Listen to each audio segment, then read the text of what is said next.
जय हिंद दोस्तों, मैं हूं आपकी दोस्त पूनम और एक बार फिर से स्वागत करती हूं आपका अपने चैनल में। और आज की ये वीडियो मेरे उन टीचर्स के लिए एक्सट्रीम हेल्पफुल होने वाली है जो कमेंट करते हैं कि मैम हमारी क्लास डिसिप्लिन में नहीं रहती, प्लीज कुछ ऐसे सुझाव बता दीजिए जिससे कि हमारी क्लास डिसिप्लिन में रहना शुरू कर दे, हमारे हिसाब से हमारे बच्चे हमारे कंट्रोल में रहे और हम बड़ा आसानी से बिना गला फाड़े उन्हें इजीली पढ़ा लें। तो ऐसे कोई सुझाव है आपके साथ तो प्लीज मैम साझा कर दीजिए। तो डेफिनेटली भाई हमारी ये जो कम्युनिटी है लर्निंग नेवर एंड्स, ये सीखने सिखाने की कम्युनिटी है। आप मुझसे और मैं आपसे मिलकर सीखते रहेंगे। यहाँ पर आपके अनुभव भी शर्माते हैं और मेरा जो 15-16 साल का एक्सपीरियंस है विभिन्न संस्थाओं के साथ मेरे किए गए काम है या एज अ स्टूडेंट काउंसलर एक लंबे समय तक काम करने के बाद मैं इन साइकोलॉजीज को समझती हूँ और उसके बेहतर परिणाम अपने कार्य क्षेत्र में हमेशा मैंने देखे हैं। तो वही अनुभव मैं आप लोगों के साथ साझा करती हूँ। मैं कोई एक्सपर्ट नहीं हूँ, मैं कोई ऐसी व्यक्ति नहीं हूँ जिसके पास ब्रह्मा जी ने सर्वत्र ज्ञान जो है वो भेज दिया है। अपने अनुभव जिन्होंने मुझे पॉजिटिव रिजल्ट दिया है वो अनुभव मैं आप लोगों के साथ साझा करती हूँ।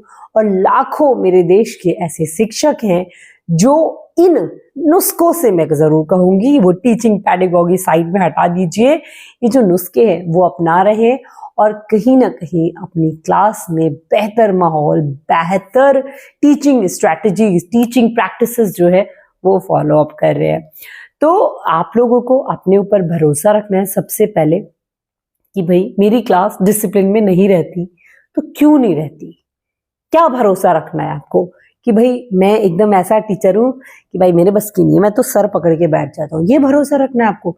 ये भरोसा रखना है कि मेरे क्लास में घुसते ही मजाल कोई से बोल के दिखाओ, बताओ डंडा ले आओ, डंडा दे डंडा।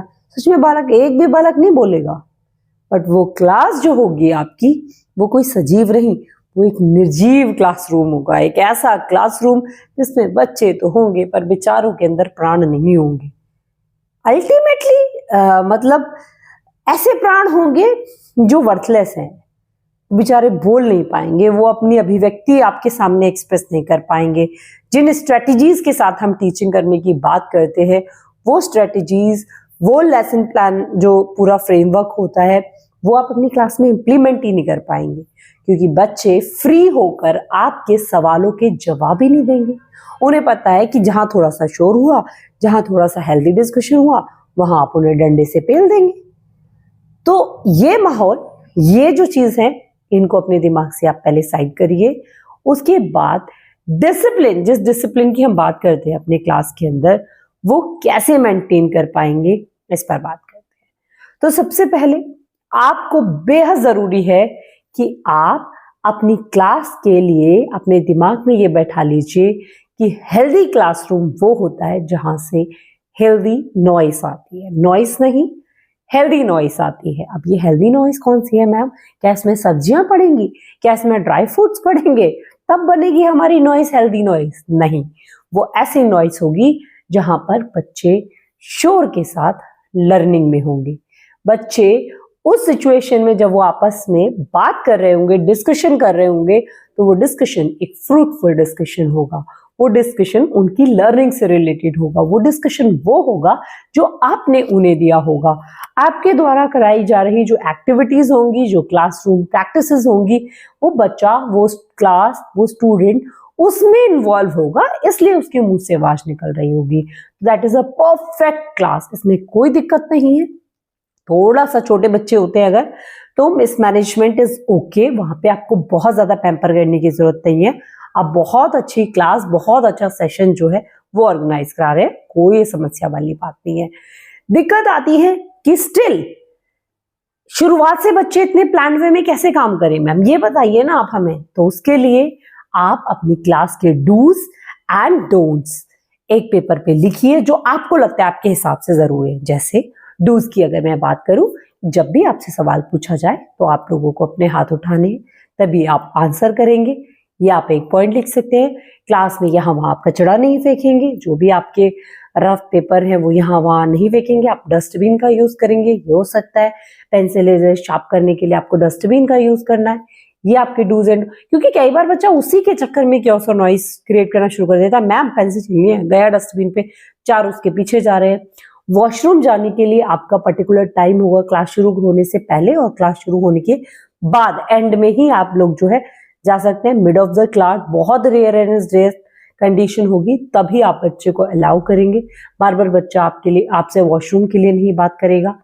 ये डूज एंड डोंट्स आप बोर्ड पे लिख रहे हैं, आपको मौका दिया जाएगा क्वेश्चन पूछने को। आप रैंडम क्वेश्चनिंग नहीं करेंगे कि मैं आपको समझा रही हूँ और आप बीच में क्वेश्चन पूछना शुरू कर दें, ठीक है। आपको अलाउ किया जाएगा, क्योंकि और ऐसे नहीं, ये रूल्स आप उन पे थोपेंगे नहीं। देखिए सबसे जरूरी है ये समझना, ये जो भी रूल्स डूज एंड डोंट्स, ये आपको थोपने की जरूरत नहीं है बच्चों पे।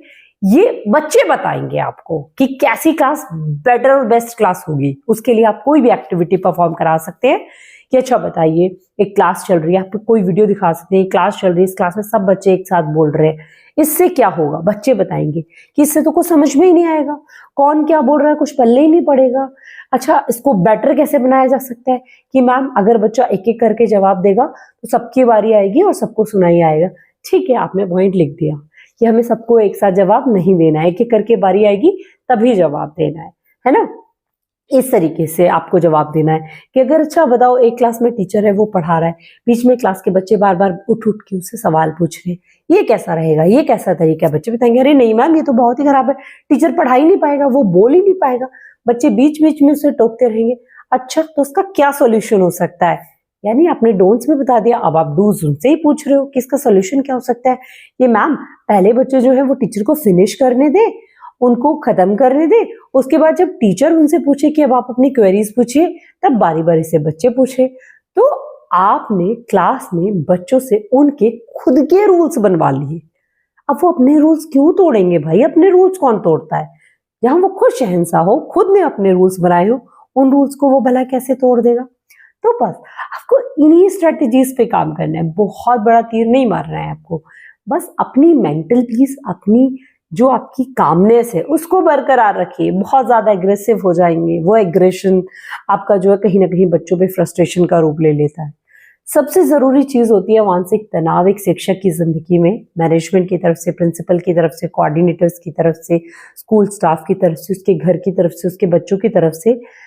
जिन परिस्थितियों में एक शिक्षक उलझा हुआ होता है वो परिस्थितियां उसकी क्लास परफॉर्मेंस को अफेक्ट करती है, और वो क्लास परफॉर्मेंस हद से ज्यादा इफेक्ट तब हो जाती है जब वो फ्रस्ट्रेशन उसका गुस्से में बदल जाता है और वो क्लास में बच्चों के ऊपर अननेसेसरी चीखना और चिल्लाना शुरू कर देता है।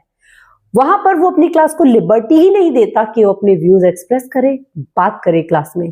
तो जब भी बच्चों को मौका मिलता है, बीच में टीचर का ध्यान हटा और बच्चों की वो कहते हैं ना दुर्घटना घटी, सावधानी हटी दुर्घटना घटी, तो टीचर का थोड़ा सा ध्यान हटता है और वहीं पे जो बच्चे हैं वो शोर मचाना शुरू कर देते हैं। तो वहां उन्हें शोर मचाने का मौका चाहिए, क्योंकि वो एक्टिवली पूरी क्लास में पार्टिसिपेट कर ही नहीं पा रहे। तो आप अपनी इन परिस्थितियों को कोशिश करिए। देखिए ऐसे नहीं कंप्यूटर है कि यहाँ से निकाल के क्लास से बाहर रख के आएंगे, बाद में फीड कर लेंगे, हम चिप लगा लेंगे बाद में उन प्रॉब्लम्स को, नहीं। आप कोशिश करिए कि आपकी प्रोफेशनल लाइफ जो है और आपकी पर्सनल लाइफ, पर्सनल यानी ये सब चीजें आपकी पर्सनल है, जो आपका मेंटल स्ट्रेस है, जो आपकी टीचिंग में इफेक्ट डालने वाला है, इसको आप साइड कर दीजिए और अपनी प्रोफेशनल लाइफ को एकदम, जिनके लिए आप उस स्कूल में गए उन बच्चों को पढ़ाने के लिए, उसे जी जान लगा के पढ़ाइए। बस इतना सा काम करना है। अगर आपने ये काम बखूबी कर लिया ना तो डेफिनेटली आपकी क्लास को आपके हिसाब से कंट्रोल करने से आपको कोई नहीं रोक सकता। आपके बच्चे जो है वो आपकी उंगलियों पे नाचना शुरू कर देंगे, गारंटी ले रही हूँ। कि और शोर ये वो बहुत छोटी बातें हो जाती हैं जब आप एक आत्मीयता का जो भाव है वो अपने बच्चों के साथ बनाना शुरू कर देते हैं। तो आज की वीडियो में मुझे लग रहा है इतना ज्ञान बहुत है। स्टिल अगर आपके कोई डाउट, कोई क्वेश्चन, कोई कमेंट्स हैं तो भाई है मेरा कमेंट सेक्शन, आप लिखिए अपने कमेंट्स, पूछिए अपने क्वेश्चंस, और हाँ आमंत्रित हैं आपके सुझाव। अगर इससे रिलेटेड आप भी कोई सुझाव अपने देना चाहते हैं तो हाथ जोड़ के निवेदन करती हूँ, प्लीज मुनिवरों, ज्ञानियों, शिक्षकों, अपने सुझाव कमेंट सेक्शन में अवश्य छोड़ें। बहुत सारे लोग तो आते ही कमेंट सेक्शन पढ़ने के लिए, और अगर वीडियो आपने यहाँ तक देख ली है तो डेफिनेटली आप मेरे वीडियो से जुड़े हुए हैं, आपको मेरा चैनल पसंद है।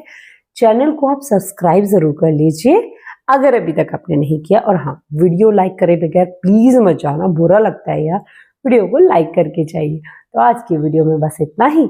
जय हिंद, जय भारत दोस्तों।